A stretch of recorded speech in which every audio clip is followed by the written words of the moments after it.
Hello, paradigm shifters. Judy Matejczyk here, life master consultant and world-class paradigm shifter. So we are shifting today on Transformation Tuesday. So put your hands like this and go shift. Shift. Sometimes that's all it takes is a little movement. Shift and uplift. That's what we are. We're a community dedicated to shifting and uplifting the planet. And guess where that has to start from? Ourselves. Yeah, dang. Yeah, thanks, Carol. Me. Yeah. So what we're talking about today. Oh yeah, and we are now at 1,282 members. And when I think about that, I think about each soul there that is out there swimming in this energy, and there are things that come up, shift and uplift. So we are going to be discussing today this word perfectionism. How many perfect people are out there? Oh, yeah. Anybody else besides me who gets this perfectionism there? And you know what? Guess what? It's paradigm shifting. Paradigms are limiting beliefs, aren't they? And this perfectionism showed up in me this week, and I thought, well, what a better way to address it than to talk about it. So, perfectionism. And for me, that means to stop the chatter right here. There's chatter going on. You know, why can't you do it like that? You know, everybody else is doing that. Blah, blah, blah. You're not perfect. So let's go here. Let's take a deep breath in. Oh, man. And we're going to start this morning, this day, with the serenity prayer. And if you know it, say it with me. And if not, that's okay too. God, grant me the serenity to accept the things I cannot change, courage to change the things I can, and the wisdom to know the difference. So, what does that have to do with perfectionism? You know, grant me the serenity to accept the things I cannot change. And honest to God, I can't change another person. I can't make them be as perfect as I want them to be. And courage to change the things I can. Oh, I guess I'm going to have to change, if I choose to want serenity, change this perfectionism in me and wisdom to know the difference. What can I change? So here's a little video. Let me show you this. This has happened this morning. Okay? So I want you to just take a deep breath and look and listen. I went out this morning trying to figure out what I was going to do for Transformation Tuesday. I had something totally else planned. I had a speaker come in. They couldn't make it, this and that. And so I went out this morning to the sunrise, and I took a video. Okay? And this is when I was in my mind chatter. So watch this video and listen to this video.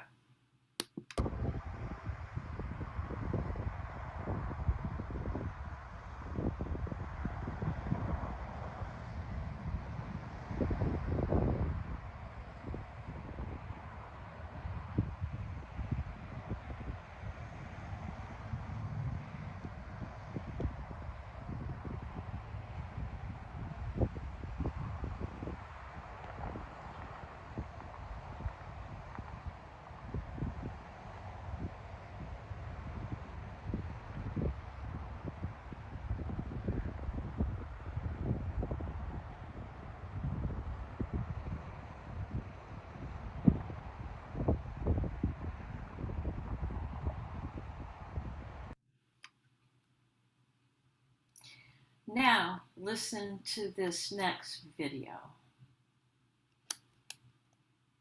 Or watch this next video, okay? And see if you can tell the difference.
There was no sound that second time, right? In my perfectionism, I wanted the world to be without any sound. The sound in the first one was so frustrating to me because I'm like, there's cars, there's people going to work, it was noisy, and I just wanted to see the sunrise and be quiet. I didn't want all the noise. And I was mad. And when I realized when I'm angry and mad, it's usually about something that I can't control. And so I thought, I know, I'm just going to do this perfectionism. I'm just going to show the one without any sound because that's perfect. Now, this is the Mason homestead across the street from me. The Mason family, it was about 1821, maybe not, a couple hundred years ago, and this is where they homesteaded Texas. Now, there weren't those cars, there weren't the CVS down the street at the time, and it was quiet. And I was like, why can't it be like that? Why can't it be like that? And I was arguing in my mind, the perfect way that life should be and the perfect way this, until I realized, I went back to put this PowerPoint together, and I realized, wait a minute, what if there was no sound ever and I couldn't hear anything? I'd be missing out. What if that chatter in my head is there for me to appreciate? What if when I realize the perfectionism, that I'm to appreciate and love that part of me? So, and then I started to think, my daughter's an interpreter for the deaf, and those people would give anything to be able to hear the sound of traffic, the sound of the wind. And so I just dwelling on this, thinking, wow, there's a paradigm shift there. Shift and uplift, perfectionism. Okay? All right. So, what if progress equals perfection? Because the progress can be hard to recognize, especially if our expectations are so high. And I was working with someone yesterday where, it's great. We have these visions and it's not here, and we keep blowing it. We keep not working toward it. And what if that perfectionism, in one of the recovery movements I'm in, said, progress, not perfection. Okay? And I was thinking about that, progress, not perfection. And how about if progress equals perfection? Now, it can be hard to recognize, especially if our expectations are so high. That's why we take baby steps, baby steps, baby steps every day. So, okay, so what progress are you seeing today? That's a good question. Well, maybe a progress is that I got out of bed when I didn't want to. Maybe progress is to accepting myself right where I'm at if I'm not feeling good and taking care of myself. What if progress is baby steps and perfection is in just taking the next right thing? So if we expect our negative attitudes or unhealthy behaviors to change quickly and completely, that we're likely to be disappointment. Oh, I don't like how that, so I'm going to spend one whole day not doing that thing. Then I'm done. I love that. Okay, so that's also that perfectionism coming in. Like, oh, I didn't do it yesterday. I'm good. I didn't eat sugar yesterday. I'm good. And you look at the scale like, oh, how come I didn't lose weight? Okay, all right. So progress can be hard to see when we compare ourselves to others. And I'm raising my hand right here. Right here, both hands. When I compare myself to other people, I tend to not progress or not end because I'm not there yet, whatever there is. So Just wanted to say. So here is a card I got from one of my buddies, Bill, who is turning 70 this week. And I love this card. If it doesn't challenge you, it won't change you. And there's that cocoon, and it's like the challenging of being this cocoon and seeing that butterfly within. And it's challenging. And perfection is just one of the paradigms, one of the many paradigms that hold us stuck.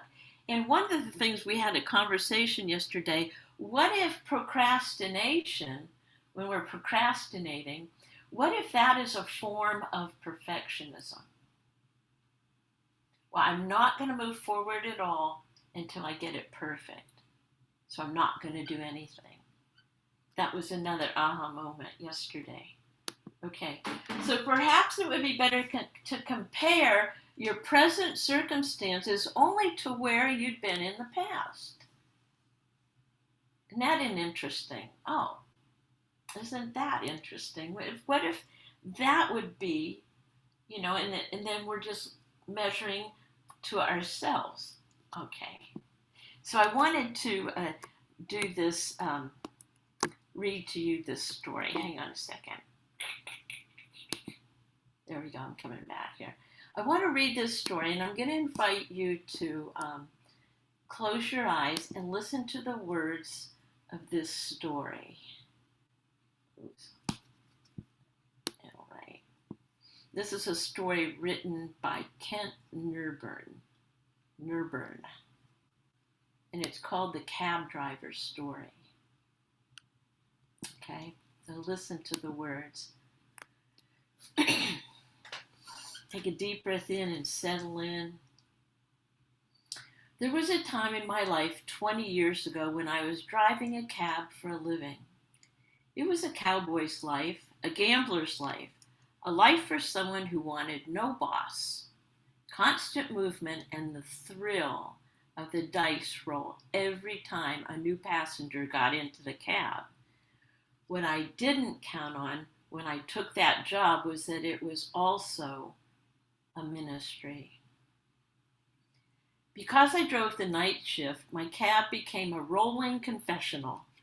Passengers would climb in, sit behind me in total anonymity, and tell me of their lives. We were like strangers on a train, the passengers and I hurtling through the night, revealing intimacies we would never have dreamed of sharing during the brighter light of day. I encountered people whose lives amazed me, ennobled me, made me laugh, and made me weep. And none of those lives touched me more than that of a woman I picked up late on a warm August night. I was responding to a call from a small brick fourplex in a quiet part of town. I assumed I was being sent to pick up some partiers, or someone who had just had a fight with a lover, or someone going off to an early shift at some factory for the industrial part of town. When I arrived at the address, the building was dark except for a single light in a ground floor window. Under these circumstances, many drivers would just honk once or twice, wait a short minute, and then drive away. Too many bad possibilities awaited a driver who went up to a darkened building at 2:30 in the morning. But I had seen too many people trapped in a life of poverty who depended on a cab as their only means of transportation. Unless the situation had a real whiff of danger, I always went to the door to find the passenger. It might, I reasoned, be someone who needs my assistance. Would I not want a driver to do the same if my mother or father had called for a cab? So I walked to the door and knocked. "Just a minute," answered a frail and elderly voice. I could hear the sound of something being dragged across the floor. After a long pause, the door opened. A small woman, someone somewhere in her 80s, stood before me. She was wearing a print dress and a pillbox hat with a veil pinned on it, like you might see in a costume shop or a Goodwill store or in a 1940s movie. By her side was a small nylon suitcase. The sound had been her dragging it across the floor. The apartment looked as if no one had lived in it for years. All the furniture was covered with sheets. There were no clocks on the wall, no knickknacks or utensils on the counter. In the corner was a cardboard box filled with photos and glassware. "Would you carry my bag out to the car?" she said. "I'd like a few moments alone. Then if you could come back and help me. I'm not very strong." I took the suitcase to the cab, then returned to assist a woman. She took my arm and we walked slowly toward the curb. She kept thanking me for my kindness. "It's nothing," I told her. "I just try to treat my passengers the way I would want to treat my mother." The way I would want my mother treated. "Oh, you're such a good boy," she said. Her praise and appreciation were almost embarrassing. We got in the cab. She gave me an address, then said, "Could you drive me through downtown?" "It's not the shortest way," I answered. "Oh, I don't mind," she said. "I'm in no hurry. I'm on my way to a hospice." I looked in the rearview mirror. Her eyes were glistening. "I don't have any family left," she continued. "The doctor says I should go there. He says I don't have very long." I quietly reached over and shut off the meter. "What route would you like me to go?" I asked. For the next 2 hours we drove through the city. She showed me the building where she had once worked as an elevator operator. We drove through the neighborhood where she and her husband had lived when they had first been married. She had me pull up in front of a furniture warehouse where she had once been a ballroom, where she had gone dancing as a girl.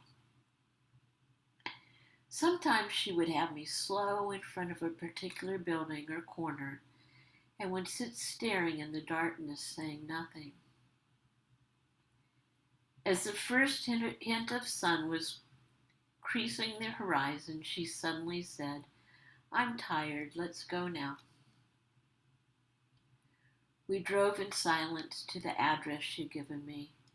It was a low building, like a small convalescent home, with a driveway that passed under a portfolio. 2 orderlies came out to the cab as soon as we pulled up.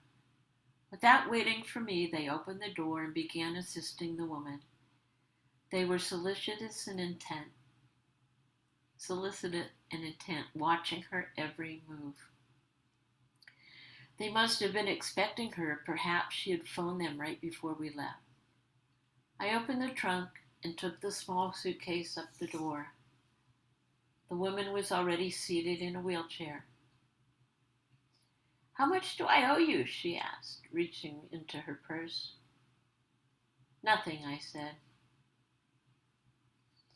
"You have to make a living," she answered. "There are other passengers," I responded. Almost without thinking, I bent and gave her a hug. She held on to me tightly. "You gave an old woman a little moment of joy," she said. "Thank you." There was nothing more to say. I squeezed her hand once, then walked out into the dim morning light. Behind me, I could hear the door shut. It was the sound of the closing of a life. I did not pick up any more passengers that shift. I drove aimlessly, lost in thought. For the remainder of that day, I could hardly talk. What if that woman had gotten an angry driver, or one who was impatient to end his shift? What if I had refused to take the run, or had honked only once, then driven away? What if I had been in a foul mood and had refused to engage the woman in conversation? How many other moments like that had I missed or failed to grasp? We're so conditioned to think that our lives revolve around great moments, but great moments often catch us unawares. When that woman hugged me and said that I had brought her a moment of joy, it was possible to believe that I had been placed on earth for the sole purpose of providing her with that last ride. I do not think that I have ever done anything in my life that was any more important.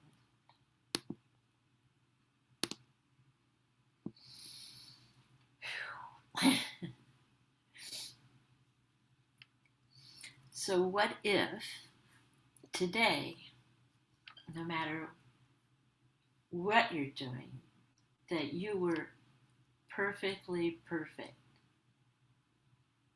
And your perfectionism meant appreciating and accepting yourself just as you are. So that's it for Transformation Tuesday, November 16th, 2021. I love that story. It made me think about all the moments that I've missed and how maybe just for this one day I could catch moments and really be grateful for everything that I really do have. So we are in, gratitude for all things. Gratitude for all things. And at the end of the month, I'm having a masterclass on gratitude and all things. I'll put more information on it. Let's take a deep breath in appreciation, and let's put a wave of gratitude. And usually at the end, what would you love? What would you love?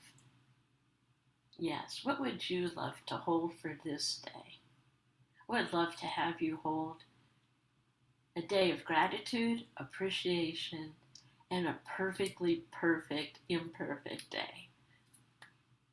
So grateful that you stopped in, and this will be on YouTube. So come on in and enjoy your day.